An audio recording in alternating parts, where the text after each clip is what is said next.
If everyone's problems were like laundry hanging out to dry in an open field, and you had the opportunity to go out into that field and exchange your laundry, your problems, in other words, with anyone else's, you would still choose your own problems. I'm not the usual suspect Class Day speaker for sure. I come from another profession, the often undiplomatic world of commerce. I come from halfway around the world. I'm not an alumnus. But when I asked Dean Kite, she said the reasons for which they invited me were, in fact, all of the above. But I'm not here to try and dispense any unique wisdom. As the proverbial schoolgirl wrote, Socrates was a wise Greek philosopher, and he went around dispensing gratuitous advice, and they poisoned him. So I deeply fear that fate. So what I will do is to just throw some ideas at you based on my own life experience and my own world that I hope will be relevant to any profession and to every life. Now picture, if you will, the world in 1946 when my father stood here. The Second World War had just ended. Independence for India was just around the corner, as Rachel mentioned. The beginning of the end of colonialism was in sight. And details of the full extent of the death and the destruction and the horrors of the Holocaust of Hiroshima and Nagasaki, they were just emerging. The problems of peace were every bit as convoluted as the problems of war. And to my father in 1946, the world must have looked hopeful, but immensely complicated. And yet I wonder what my father would say about the world as we see it today. We are wrestling with climate change, pandemics, terrorism, energy crises, social inequities, to name just a few. And because of their trans-border impact, these issues too now fall within the ambit of diplomacy, of international affairs, of international law. And what would my father have made of the impact of technology? In many cowboy movies, the appearance of the hero or villain is often preceded by his shadow. We now have a new cowboy in town, heralded by a lengthening shadow, the shadow of the metaverse. Entrepreneurs are buying up real estate on it. Countries are opening up virtual embassies in it.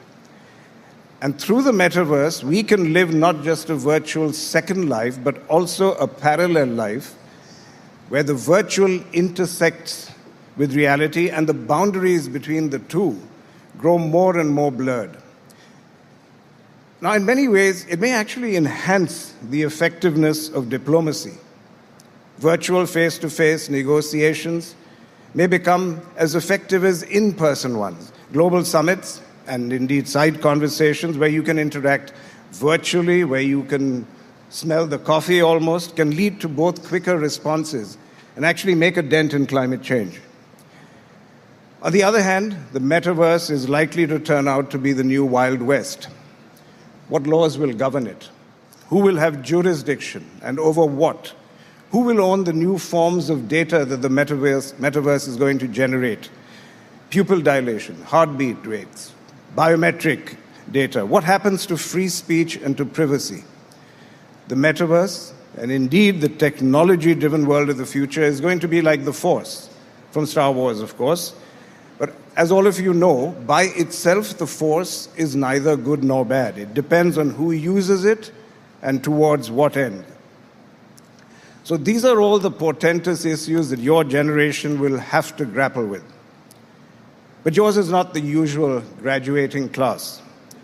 You have all experienced the disruption caused by COVID. You witnessed the absurdity of a brutal war taking place in the 21st century between affluent nations. You're seeing a world where few leaders are true or permanent role models. And in such a situation, where there seems to be no certainty but only shades of gray, how does it make sense for me to tell you to go out into the world holding fast to your ideals? But my answer to that would be a resounding yes, because it may, in fact, be the only way to make sense of a world in which the ground under your feet feels like quicksand. And because all of you are in a unique position to apply those ideals to your work right away, because you've all taken a decision to follow a career path that is going to have a wider impact on global issues than almost any other career. So my first exhortation to you would be to embrace the ought, not the is. Shape the world as it ought to be, rather than accepting it as it is. And human beings have never stopped aspiring to this ideal, no matter how messy the reality may be. And that's why the whole world loves it when David beats Goliath, when the good guy wins and the bad guy gets his comeuppance. May not always work that way in real life, but that's how we, as human beings, want it to be. And we make heroes out of those who make that happen. Yet in a jagged and a paradoxical, often brutal world, how can you hold fast to that ideal, to the ought? And that's where I think the centrality of purpose comes in. Cynics scoff at phrases like the power of purpose, but I have to tell you, in my experience, it works. Let me share the story of my own business. Mahindra and Mahindra was founded by two brothers, as Rachel mentioned, around the time of independence. It was a time when Indian industry was practically non-existent, and many people, most notably Winston Churchill, did not expect India to survive or to be able to mold itself into a viable country. And we Indians begged to disagree. Our founders started the company with a high sense of idealism, setting out to prove that Indians could, in fact, build a new nation.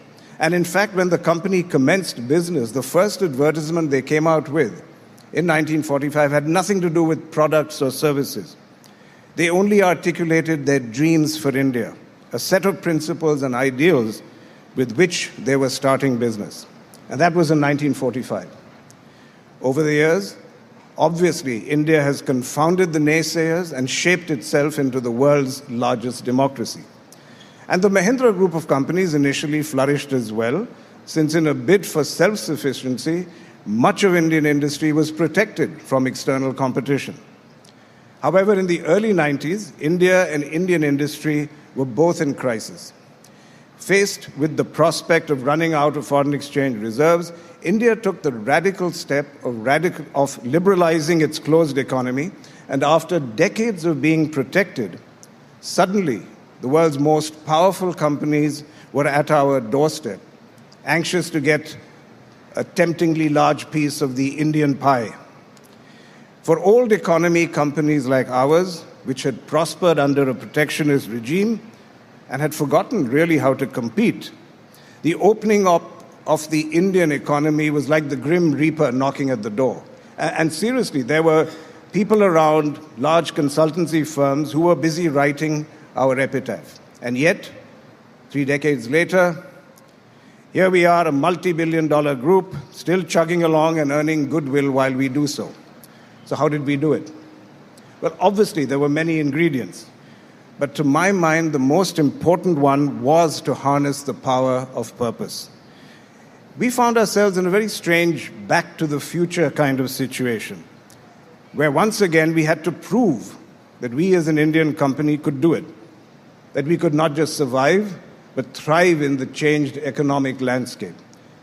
And drawing upon an Indian narrative and upon our corporate history, we first elucidated a core purpose that would galvanize people to come to work in the morning and give off their best. Now, that core purpose was simply to say, Indians are second to none, and we will make products that will prove that to the world. I know that sounds terribly parochial, but please understand, at that time it was a cry to shed the most invisible, pernicious, and lingering feelings of inferiority and a lack of self-belief, which was the bequest of colonialism. And that really had an electrifying effect on our people. It triggered the David versus Goliath sentiment. It tapped into our collective memories of our founding days where we had succeeded against all odds because we had something to prove. And it fueled our self-belief. I know that sounds warm and fuzzy, but it contributed to concrete results. Between 2002 and 2013, our profits went up 33 times. Our stock price went up 72 times. Now, that took a lot of hard work. But that hard work came about because people were motivated by a sense of purpose. Today, our core purpose has changed. We recognize that as we became transnational, we needed a more global and a more inclusive rallying cry. Now, our core purpose is almost as compact. It is to drive positive change in the lives of our communities to enable them to rise. And we often encapsulate that in just the one single word, rise. Now, how that credo precisely evolved is a longer story, but let me tell you that if you asked any one of our 250,000 strong global family what it is that differentiates our company, what it is that gets them to come into work every day, they will say it's our purpose. There's extraordinary alignment around that credo. And I want to underscore the fact that we adapted our purpose to new realities. I believe it's important to accept that purpose can evolve and it can transform, because many of the problems of the world that I alluded to earlier simply arose out of rigid and immutable mindsets. Now, I'm a hard-headed businessman, not an armchair philosopher, but personal experience has taught me never to underestimate the power of purpose in business or in life. And there's no shortage of role models. But I'm not talking about larger-than-life cliched icons.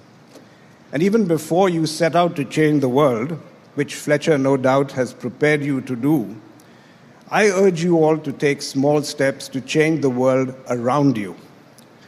Perhaps your purpose, like Mahindra's, will also evolve over the course of your life. But one of the privileges of attending an institution like this is the opportunity to step outside the familiarity of your lived experiences, make sense of the bigger picture and of the space that you occupy within it. I myself am inspired almost every single day by people who possess this understanding, who are committed every day to living with empathy, and possibly without ever knowing how impactful they have been. So let me share with you one more personal story. Decades ago, we were in a taxi, rushing to get my then one-year-old daughter to surgery for a hand injury that she had suffered. And my wife and I were beside ourselves with anxiety. My daughter was throwing a tantrum, and the taxi driver clearly picked up on our anxious and tense state. "May I share an old saying with you?" he quietly asked us.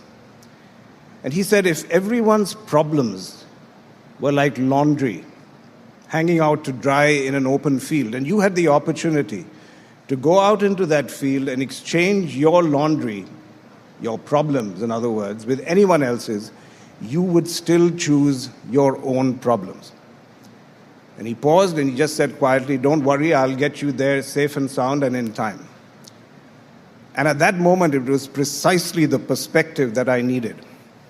The surgery was a success, and to this day, I look gratefully to that cab driver's wise act of comfort, a man who has no idea that he provided me with a view and a resilience that has helped me throughout my career to deal with the roller coaster ride of business fortunes.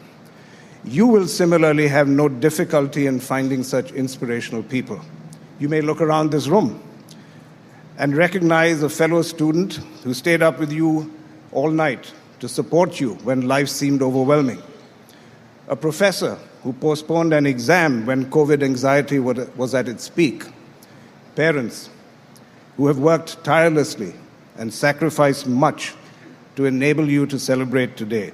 These are people who commit themselves to helping others rise in small but meaningful ways every single day. People who have come to understand the significance of empathy. They find ways to shape their world into what it ought to be. And I ask you, why can't the next individual who brings the is closer to the ought be you? So in closing, let me come back to my father.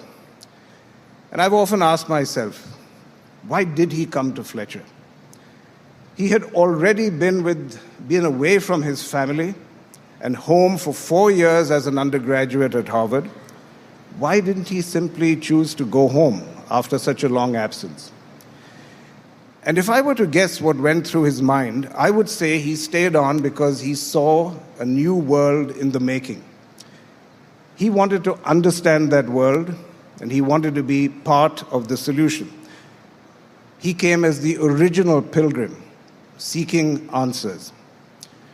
In a way, so are you all, pilgrims in search of answers. All pilgrims in search of a better world.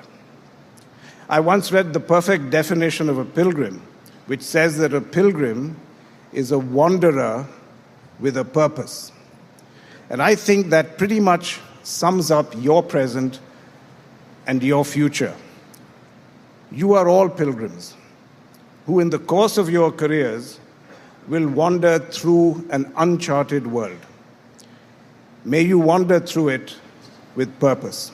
Thank you and congratulations.